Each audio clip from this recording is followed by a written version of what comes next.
نحمده ونستعینه ونصلی علی رسوله الکریم اما بعد اعوذ باللہ من الشیطان الرجیم بسم اللہ الرحمن الرحیم وَلَقَدْ يَسَّرْنَا الْقُرْآنَ لِلذِّكْرِ فَهَلْ مِن مُدَّكِرٍ صدق اللہ العظیم۔ اس سے پہلے کہ آج ہم اپنے سبق کا آغاز کریں، قرآن کے حوالے سے ایک بات کہنا ضروری سمجھتا ہوں۔ قرآن پاک اللہ کی آخری کتاب ہے اور اس کے بارے میں علماء کا اتفاق ہے کہ ایک سمندر ہے، اور جب بھی آپ اس سمندر کے اندر غوطہ لگائیں گے تو ایک نیا ہیرا لے کر آپ پائیں گے۔ اور فرمایا کہ اس سے قرآن پاک سے کبھی علماء کے یا اس کے جو سیکر ہیں، جو اس کے آبزرور ہیں، جو اس کے ریسرچر ہیں، ان کے دل کبھی سیراب نہیں ہوں گے۔ تو گویا اس میں کوئی بندہ کامل نہیں ہو سکتا کہ قرآن فہمی میں کامل ہو۔ جتنا آپ سیکھتے چلے جائیں گے ایسے ہی سلسلہ چلتا رہے گا۔ تو انشاءاللہ ہماری اس ویڈیو کا جو سلسلہ یا اس اسباق کا جو سلسلہ جاری ہے، اس کا مقصد یہ ہے، اور میں یہ بڑے یقین کے ساتھ کہہ رہا ہوں کہ یہ بہت ان لوگوں کے لیے گفٹ ہے جو یہ سبق سن رہے ہیں، کہ بہت کم وقت میں یعنی بہت زیادہ وہ نالج حاصل کر رہے ہیں۔ تو آئیں آج ہم اپنے سبق کی طرف جاتے ہیں۔ یہ قرآن پاک کی ایک آیت میرے سامنے ہے اور وہاں سے ہم نے ایک سبق سمجھنا اور سمجھانا ہے۔ سورۃ العنکبوت ہے اور پارہ نمبر 20 ہے۔ فرمایا فآمن لہ لوط وقال انی مہاجر الی ربی انہ هو العزیز الحکیم۔ تو آج ہمارا جو سبق ہے وہ ہے آمنہ، جس کو ہم اردو میں جس کی ٹرانسلیشن کرتے ہیں ایمان سے ایمان لانا۔ تو ہر جگہ پر آمنہ کا مطلب ایمان لانا نہیں ہوگا۔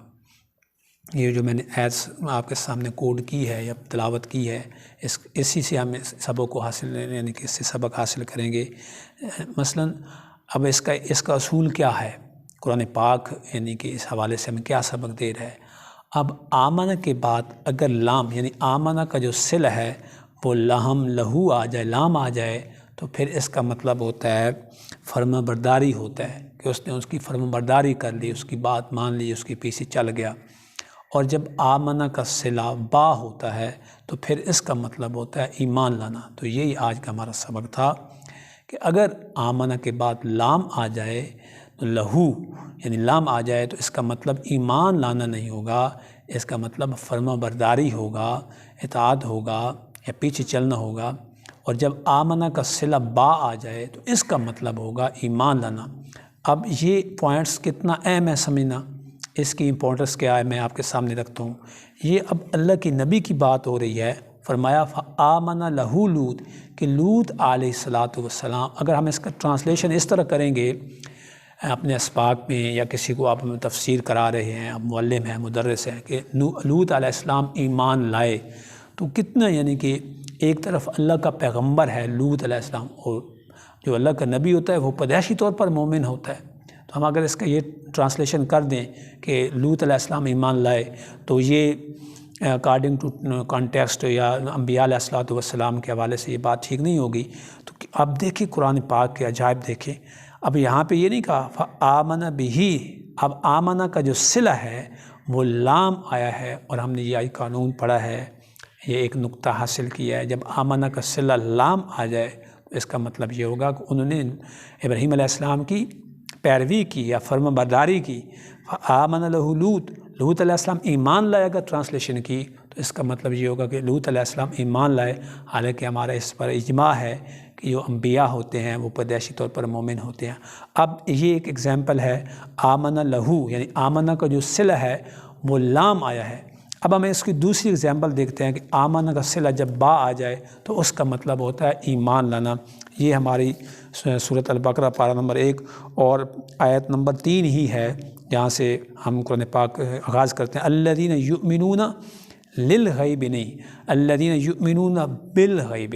اب آمنہ یا ایمان لانا یا مومن کا جو صلہ ہے وہ با آیا ہے، تو یہاں پہ جب ہم ٹرانسلیشن کریں گے آمنہ کی یا مومن کی، مومنون کی، یؤمنون کو یہ لائیں گے ہم ایمان لائے، کس پر؟ غیب پر، کیونکہ جب آمنہ کا صلہ با ہوتا ہے تو اس کا مطلب ہوتا ہے ایمان لانا، اور جب آمنہ کا صلہ لام ہوتا ہے تو تو اس کا مطلب ہوتا ہے فرمانبرداری۔ جو ہم نے 2 اگزامپل دیکھی اور اس سے بہت بڑا اہم سبق ہم نے حاصل کیا کہ جب ہم اس آیت کی یہ آیت نمبر ہے 26 ہے، سورۃ العنکبوت ہے اور پارہ نمبر 20 ہے، جب ہم اس کی ٹرانسلیشن کریں گے فآمن لہ لوط، تو یہ ٹرانسلیشن نہیں کریں گے کہ لوط علیہ السلام ایمان لائے۔ اس کا مطلب یہ ہے کہ لوط علیہ السلام پہلے مومن نہیں تھے، حالانکہ یہ ہمارے پاس اجماع امت ہے کہ نبی جو ہوتا ہے وہ پیدائشی طور پر مومن ہوتا ہے۔ تو یہاں پہ جب ٹرانسلیشن کی جائے گی تو اس کی ٹرانسلیشن یہ ہوگی کہ فآمن لہ لوط، کہ لوط علیہ السلام نے ابراہیم علیہ السلام کی فرمانبرداری اختیار کی۔ تو آج کا یہ ہمارا لیسن تھا، امید ہے اس سے انشاءاللہ آپ کی قرآن فہمی میں بڑا اضافہ ہوگا۔ سبحان ربک رب العزت عما یصفون وسلام علی المرسلین والحمد للہ رب العالمین۔